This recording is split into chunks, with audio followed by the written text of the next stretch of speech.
என்னது உருளைக்கிழங்கு கொடியில் வளருமா? நானும் முதல்ல இதை கேட்கும்போது ரொம்பவே ஆச்சரியப்பட்டேன். ஆனால் பார்த்தீங்கன்னா நல்ல வெத்தலை கொடி மாதிரி படர்ந்து வளர்ந்துச்சுங்க.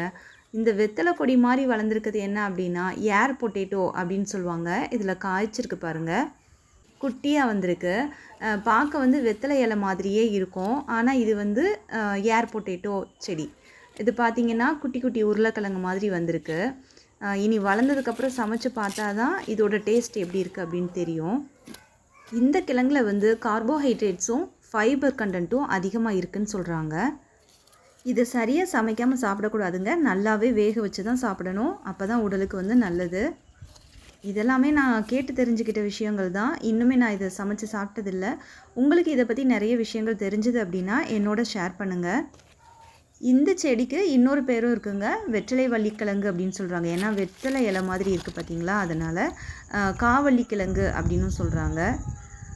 இதில் வந்து பீர்க்கங்காய் செடியும் பசலைக்கீரையும் இருந்துச்சுங்க. அதோடு சேர்ந்து நல்லாவே படர்ந்து வளர்ந்துருக்கு. மாடித்தோட்டம் வைக்கிற எல்லாருக்குமே இதை மாதிரி டிஃப்ரெண்ட்டாக இருக்கக்கூடிய செடிகளை வளர்த்து பார்க்கணும் அப்படிங்கிற இன்ட்ரெஸ்ட் இருக்கும். உங்களுக்கும் இருக்குன்னு நம்புகிறேன்.